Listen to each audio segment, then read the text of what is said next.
भ्यो नमः हरिः ओम गुरुब्रह्मा गुरुविष्णु गुरुदेवो महेश्वरः गुरुसाक्षात् परब्रह्म तस्मै श्री गुरवे नमः। गुरवे सर्वलोकानां विशदे भवरोगिणां हृदये सर्वविद्यानां दक्षिणामूर्तये नमः। सद्गुरुचरणारविन्दाभ्यां नमः। वागर्तव सम्पृक्तो वागर्त प्रतिपत्तये जगदप्पितरो वन्दे पार्वती परमेश्वरो। श्रीराम राम रामेति रमे रामे मनोरमे सहस्रनाम तत्तुल्यं राम नाम वरानने। हरे कृष्ण कृष्ण कृष्ण हरे हरे हरे राम राम राम हरे हरे। गोविंदाय विद्महे गोपीजनवल्लभाय धीमहि तन्नो कृष्ण प्रचोदयात्। श्रीकृष्ण परब्रह्मणे नमः।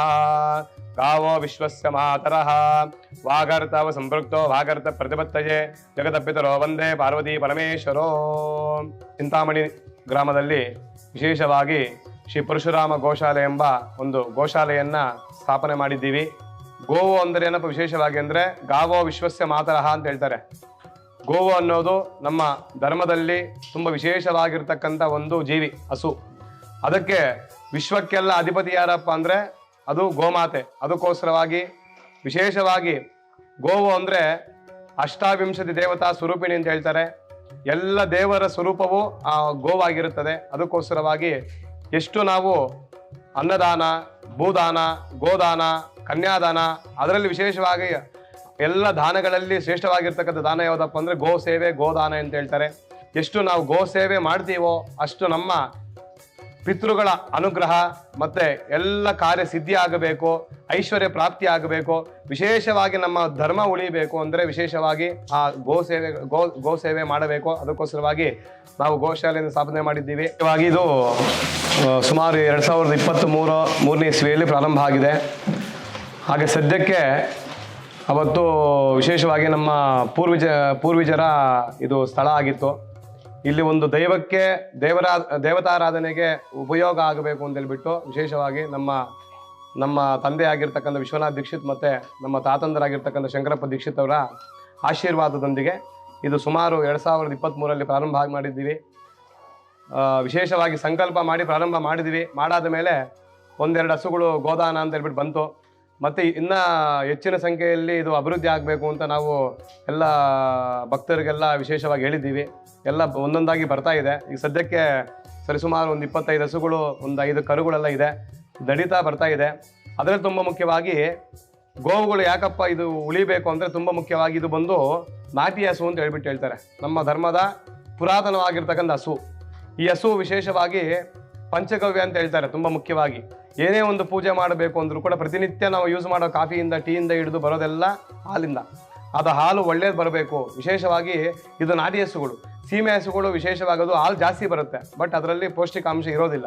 ಬಟ್ ಇದರಲ್ಲಿ ಹಾಲು 1 ಲೀಟ್ರ್ ಕೊಟ್ಟರು ಕೂಡ ಅದು 10 ಲೀಟ್ರಷ್ಟು ಫಲ ಇದು 1 ಲೀಟ್ರಲ್ಲಿ ಸಿಗುತ್ತೆ. ಆ ಥರ ವಿಶೇಷವಾಗಿ ಪ್ರತಿನಿತ್ಯ ಯೂಸ್ ಮಾಡತಕ್ಕಂಥ ಹಾಲು, ಮೊಸರು, ತುಪ್ಪ, ಜೇನುತುಪ್ಪ ಆಗ್ಬೋದು, ಇವೆಲ್ಲ ಬರಬೇಕು ಅಂದರೆ ಮೂಲ ಕಾರಣ ಏನಪ್ಪ ಅಂದರೆ ಹಸುಗಳು. ಅದಕ್ಕಿಂತ ಮುಖ್ಯವಾಗಿ ಈ ನಾಟಿ ಹಸುಗಳು ಸಂರಕ್ಷಣೆ ಆದರೇನೆ ಪ್ರತಿಯೊಂದಕ್ಕೂ.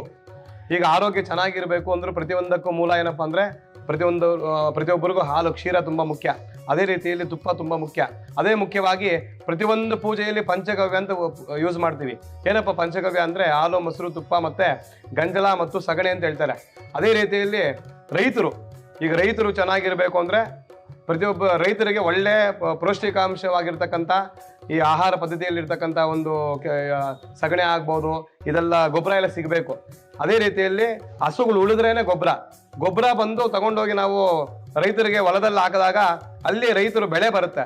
ಆ ಬೆಳೆ ತಿಂದಾಗ ನಾವು ಚೆನ್ನಾಗಿರ್ತೀವಿ. ಅದಕ್ಕೆ ಮೂಲ ಏನಪ್ಪ ಕಾರಣ ಅಂದರೆ ಹಸುಗಳು ಎಷ್ಟು ವಿಶೇಷವಾಗಿರುತ್ತೋ, ಅದನ್ನೆಷ್ಟು ನಾವು ಚೆನ್ನಾಗಿ ನೋಡ್ಕೊತೀವೋ, ಆ ಹಸುಗಳು ಎಷ್ಟು ಹೋಗಿ ಆ ಹೊಲದಲ್ಲಿ ಒಂದು ಕೆಲಸ ಮಾಡುತ್ತೋ, ಅದೇ ರೀತಿಯಲ್ಲಿ ಆ ಸಗಣಿ ಆಗ್ಬೋದು, ಗಂಜಲ ಆಗ್ಬೋದು, ಪ್ರತಿಯೊಂದು ಆ ಹೊಲದಲ್ಲಿ ಹೋಗಿ ಹಾಕಿದಾಗ ಅಲ್ಲಿ ಬೆಳೆ ಬಂದಾಗ ಆ ಬೆಳೆ ತಿಂದು ಪ್ರತಿಯೊಬ್ಬರು ಚೆನ್ನಾಗಿರ್ತಾರೆ. ಅದಕ್ಕೆ ಮೂಲ ಕಾರಣ ಏನಪ್ಪ ಅಂದರೆ ಹಸು ಇದ್ದರೇನೆ ವ್ಯವಸಾಯ ಇದ್ದರೇನೆ ರೈತರು ಇದ್ದರೇನೆ ನಾವು ಜನಗಳು ಚೆನ್ನಾಗಿರಬೇಕು. ಎಲ್ಲ ಪ್ರತಿಯೊಂದು ಜೀವಿ ಚೆನ್ನಾಗಿರಬೇಕು ಅಂದರೆ ಅದಕ್ಕೆ ಈ ವಿಶೇಷವಾಗಿ ನಾಟಿ ಹಸುಗಳು ಸಂರಕ್ಷಣೆ ಆಗಬೇಕು. ಅದಕ್ಕೆ ಸಂಕಲ್ಪ ಮಾಡಿದ್ದೀವಿ. ನಾಟಿ ತಳಿ ಬಂದು ಉಳಿಬೇಕು. ಅದು ಉಳಿಬೇಕು ಅಂದರೆ ಎಲ್ಲ ನಮ್ಮ ಧರ್ಮದ ಪ್ರತಿಯೊಬ್ಬರೂ ನಮಗೆ ಸಹಕಾರ ನೀಡಿದಾಗ ಮಾತ್ರ ಇದನ್ನು ದೊಡ್ಡದಾಗಿ, ವಿಶೇಷವಾಗಿ ಈಗ ತುಂಬ ಚಿಕ್ಕದಾಗಿದೆ ಗೋಶಾಲೆ, ಇದನ್ನು ದೊಡ್ಡದಾಗಿ ಮಾಡಬೇಕು ಅಂತ ಸಂಕಲ್ಪ ಆಗಿದೆ. ಎಲ್ಲ ಭಕ್ತಾದಿಗಳು ಸಹಕಾರ ನೀಡಬೇಕು. ಸರ್ವೇ ಜನ ಸುಖಿನೋ ಭವಂತು. ನಾವು ಈ ಮುಂಗಾನಹಳ್ಳಿಯಿಂದ ನಮ್ಮ ಹಳೆ ಊರು. ನಾವು ಅಲ್ಲಿ ಜೀವನ ಮಾಡ್ತಾಯಿದ್ದೀವಿ ಮುಂಗಾನಹಳ್ಳಿಯಲ್ಲಿ. ಇಲ್ಲಿಗೆ ಒಂದು 25 ಕಿಲೋಮೀಟ್ರ್ ಆಗುತ್ತೆ ನಮ್ಮ ಸ್ವಂತ ಸ್ಥಳ. ನಾವು ಹುಟ್ಟಿ ಬೆಳೆದಿದ್ದು ಮುಂಗಾನಹಳ್ಳಿ ಅಂತ. ಮತ್ತು ಇಲ್ಲಿ ಮದುವೆ ಮಾಡ್ಕೊಳ್ಳೋಕ್ಕೆ ಇಲ್ಲಿ ವ್ಯವಸ್ಥೆ ಮಾಡ್ಕೊಂಡು ಇಲ್ಲಿ ಬಂದ್ವಿ. ಮದುವೆ ಇಲ್ಲಿ ಹುಡುಗಿ ಇಲ್ಲಿ ಸಿಕ್ತು, ಇಲ್ಲಿ ಮದುವೆ ಮಾಡ್ಕೊಂಡಿದ್ವಿ. ಮದುವೆ ಮಾಡಿಕೊಂಡಾಗ ನಮ್ಮ ಅತ್ತೆ ಮಾವನವರು ಕೂಡ ಈ ಹಸುಗಳನ್ನೇ ಇಟ್ಕೊಂಡಿದ್ರು ಆಗಿನ ಕಾಲದಲ್ಲಿ. ಆ ಒಂದು ಪೂಜೆ ಮಾಡಬೇಕು, ಒಂದು ಶುಭ ಕಾರ್ಯ ಮಾಡಬೇಕು, ಒಂದು ಗೃಹವೇಷ ಮಾಡಬೇಕು, ಒಂದು ಮದುವೆ ಮಾಡಬೇಕು, ಏನೇ ಕಾರ್ಯಕ್ರಮ ಮಾಡಬೇಕು ಅಂದ್ರೂ ಗೋಮಾತೆ ಬೇಕೇ ಬೇಕು. ಮೂತ್ರನೇ ಬೇಕು. ಗೋಮೂತ್ರದಲ್ಲೇ ನಾವು ಮನೆ ಶುದ್ಧಿ ಆಗಲಿ, ಮದುವೆ ಆಗಲಿ, ಮತ್ತು ಏನು ಕಾರ್ಯಕ್ರಮ ಮಾಡಬೇಕಂದ್ರೂ ಗೋಮೂತ್ರದಲ್ಲೇ ಮಾಡಿ ಮತ್ತು ಶುದ್ಧಿ ಮಾಡಿ ಅದನ್ನು ನಾವು ಆಹಾರ ತೆಗೆದುಕೊಂಡು ಮತ್ತು ಮುಂದಕ್ಕೆ ಶುಭ ಕಾರ್ಯಗಳು ಮಾಡಬೇಕಾಗತ್ತೆ. ಮಕ್ಕಳಾಗಿರ್ತಕ್ಕಂಥವ್ರು ರಾಜೇಂದ್ರ ಪ್ರಸಾದ್, ಶಿವು ಅನ್ನೋರು ಇದರ ಬಗ್ಗೆ ನಮ್ಮ ತಂದೆ ತಾಯಿ ಮಾಡ್ತಾ ಇದ್ರಲ್ಲ, ಅದನ್ನು ಮುಂದುವರಿಸ್ಕೊಳ್ಳೋಣ. ಆ ಗೋಮಹಾಲಕ್ಷ್ಮಿನ ಅವ್ರಿಗೆ ಭಗವಂತ ಒಂದು ಅನುಕೂಲ ಅವರು ಮಾಡಿಕೊಟ್ಟಿದ್ದಾರೆ. ಈ ಗೋಮಾತನೇ ಸೇವೆ ಮಾಡಬೇಕು ಅಂತ. ಯಾರೋ ಈ ಫೀಲ್ಡ್ ಪುರೋಹಿತಿಗೆ ಫೀಲ್ಡ್ ಇರ್ತಕ್ಕಂಥವ್ರು ಗೋಮಾತೆ ಮಾಡಬೇಕು ಅಂತನೋ ಅಭಿಪ್ರಾಯ ಇರೋದಿಲ್ಲ. ಬರೀ ದುಡ್ಡು ಮಾಡೋದು ಅಭಿಪ್ರಾಯ ಇರುತ್ತೆ. ಆದರೆ ಆ ವಿಷಯಗಳನ್ನ ಮನಸ್ಸು ಮಾಡಿ ಅವರೇ ಸ್ಥಳದಲ್ಲಿ ಇದಕ್ಕೆಲ್ಲ ಒಂದು ಬಡ್ಜೆಟು, ಇನ್ವೆಸ್ಟ್ಮೆಂಟು ಎಲ್ಲ ವ್ಯವಸ್ಥೆಗಳು ಮಾಡಿ ಅದಕ್ಕೆಲ್ಲ ಎಷ್ಟೋ ಸಹಕಾರ ಮಲ್ಲೆ ಎಲ್ಲರ ಹತ್ರನೂ ಇಸ್ಕೊಂಡು ಗೋಮಾತನೇ ಮಾಡಬೇಕು ಅಂತ ಮಾಡ್ತಾಯಿದ್ದಾರೆ. ಮಾಡ್ತಾ ಇರೋದ್ರಿಂದ ಅದರಿಂದ 10 ಜನಕ್ಕೆ ಊಟ ಇದೆ, ಒಂದು ವ್ಯವಸ್ಥೆ ಇದೆ. ಮತ್ತು ಆ ಗೋಮಹಾಲಕ್ಷ್ಮಿ ಮಾಡೋದ್ರಿಂದ ಮತ್ತು ಅವರಿಗೆ ಮುಂದಿನಕ್ಕೆ ಮಾನವ ಜನ್ಮ ಫಿಕ್ಸ್ ಇರುತ್ತೆ. ಆ ರೀತಿಯಿಂದ ಈ ಗೋಮಹಾಲಕ್ಷ್ಮಿ ಸೇವೆ ಮಾಡೋದ್ರಿಂದ ಮತ್ತು ಪುನರ್ಜನ್ಮ ಇದ್ದೇ ಇರ್ತದೆ. ಮತ್ತು ನಾವು ಈ ಥರನ ಪ್ರಚಾರ ಮಾಡಬೇಕು.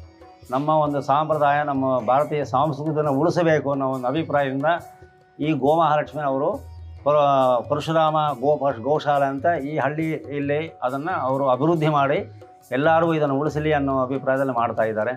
ಅದಕ್ಕೆ ನಾವು ಹೆಚ್ಚೆಚ್ಚಿಗೆ ಅವರಿಗೆ ಒಂದು ಆಸಕ್ತಿ, ಅವರಿಗೆ ಅದಕ್ಕೆ ಏನು ಬೇಕಾಗಿರ್ತಕ್ಕಂಥ ಒಂದು ವ್ಯವಸ್ಥೆ ನಮ್ಮ ಕಡೆಯಿಂದ ಇಲ್ಲ ನಮ್ಮ ಫ್ರೆಂಡ್ಸ್ ಕಡೆಯಿಂದ ಯಾರ ಕಡೆಯಿಂದ ನಾವು ಮಾಡಿದಾಗ ಅದು ಅಭಿವೃದ್ಧಿ ಆಗುತ್ತೆ. ಆ ಮಹಾಲಕ್ಷ್ಮಿ ಅಲ್ಲಿ ತಾಣಬಾಳ್ತಾ ಇರುತ್ತೆ, ಪ್ರತಿಯೊಂದು ಸಿಗತ್ತೆ ಅಂತ ವಿಶೇಷವಾದ ಗೋಮಹಾಲಕ್ಷ್ಮಿ ಮಾಡಲಿ. ಇನ್ನು ಹೆಚ್ಚೆಚ್ಚಿಗೆ ಗೋವುಗಳು ಕೊಡ್ತಕ್ಕಂಥವ್ರು ಇದ್ದರೆ ಅವರು ಅದನ್ನು ಸೇವೆ ಮಾಡೋಕ್ಕಾಗಲ್ಲ, ನಮ್ಮ ಹತ್ರ ಹಣ ಇದೆ, ನಮಗೆ ಔಟ್ಗೋಲ ಇಲ್ಲ ಮಾಡೋಕ್ಕೆ ಅಂತ ಅಂದಾಗ ಆ ಗೋಮಹಾಲಕ್ಷ್ಮಿನ ಅವ್ರು ತೆಕ್ಕೊಟ್ರೂ ಸಾಕು. ಅವ್ರ ಕಡೆಯಿಂದ ಆ ಗೋವು ಎಷ್ಟು ದಿವಸ ಇರುತ್ತೋ, ಎಷ್ಟು ದಿವಸ ಸೇವೆ ಆಗಿ ಆ ಗೋಮಹಾಲಕ್ಷ್ಮಿ ಎಷ್ಟು ಇರುತ್ತೋ ಅದರ ಡಿಪಾಸಿಟ್ ಅವ್ರಿಗೆ ಇದ್ದೇ ಇರುತ್ತೆ. ಪರಶುರಾಮ ಶೋಲೆಯನ್ನು ಇನ್ನೂ ಅಭಿವೃದ್ಧಿ ಮಾಡೋದಕ್ಕೆ ಸಪೋರ್ಟ್ ಮಾಡೋಣ, ಎಲ್ಲರ ಕಡೆಯಿಂದ ತಿಳಿಸೋಣ. ಇನ್ನೂ ಅಭಿವೃದ್ಧಿ ಆಗಲಿ. ಹೆಚ್ಚೆಚ್ಚಿಗೆ ಈ ಗೋವುಗಳೆಲ್ಲ ಇಲ್ಲಿ ಇರ್ತಕ್ಕಂಥ ನೋಡ್ತಾ ಇದ್ದರೆ ಒಂದು ಆನಂದವಾಗಿರ್ತಕ್ಕಂಥ ಒಂದು ಸ್ಥಳ ಆಗುತ್ತೆ. ಮನಸ್ಸಿಗೆ ನೆಮ್ಮದಿ, ಸಂತೋಷ ಎಲ್ಲ ವಿಶೇಷವಾಗಿರುತ್ತೆ. ಅದೇ ಮನುಷ್ಯನಿಗೆ ಮಾಡಿದ್ರೆ ಅವನು ಸ್ವಲ್ಪ ಮುಂದಕ್ಕೆ ಬಂದರೆ ದೂಷಣೆ ಮಾಡಿ ಅವನನ್ನು ಏನೇನೋ ಮಾಡ್ತಾರೆ. ಆದರೆ ಆ ಥರ ಸ್ವಭಾವ ಇಲ್ಲದಿರತಕ್ಕಂಥ ಈ ಗೋಮಹಾಲಕ್ಷ್ಮಿನ ಅದರ ಆಹಾರ, ಅದರ ಊಟ, ಅದರ ಕೆಲಸ ಅಷ್ಟು ಮಾತ್ರದಲ್ಲಿರುತ್ತೆ.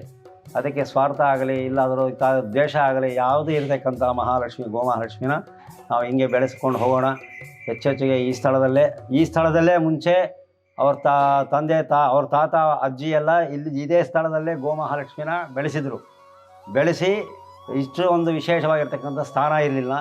ಚಿಕ್ಕ ಸ್ಥಾನದಲ್ಲೇ ದೊಡ್ಡದಾಗಿ ಫಲಗಳನ್ನು ಅವ್ರು ಪಡೆದೆವು. ಅವರು ಅದರಲ್ಲೇ ಜೀವನ ಮಾಡ್ತಾಯಿದ್ರು. ಅಂಥ ವಿಶೇಷವಾಗಿರ್ತ ಸ್ಥಳದಲ್ಲೇ ಮತ್ತೆ ಆ ಮೊಮ್ಮಕ್ಕಳು ಅವರ ಅಪ್ಪ ತಾತ ಅಜ್ಜಿ ಹೆಸರು ಉಳಿಸೋದಕ್ಕೆ ಇದನ್ನು ಪ್ರಯತ್ನ ಮಾಡಿದ್ದಾರೆ. ಇದೇ ಥರ ಇನ್ನೂ ಹೆಚ್ಚೆಚ್ಚಿಗೆ ಅಭಿವೃದ್ಧಿ ಆಗಲಿ ಅಂತ ನಮ್ಮ ಕಡೆಯಿಂದ ಒಂದು ಪ್ರಾರ್ಥನೆ ಮಾಡಿ ಸುಖಿನೋ ಭವಂತು. ಸರ್, ಹರಿ ಓಂ ತಸ್ಸೈ. ಶ್ರೀ ಗುರುಭ್ಯೋ ನಮಃ. ಹರಿ ಓಂ. ಗಾವು ವಿಶ್ವಸ್ತ ಮಾತ್ರ.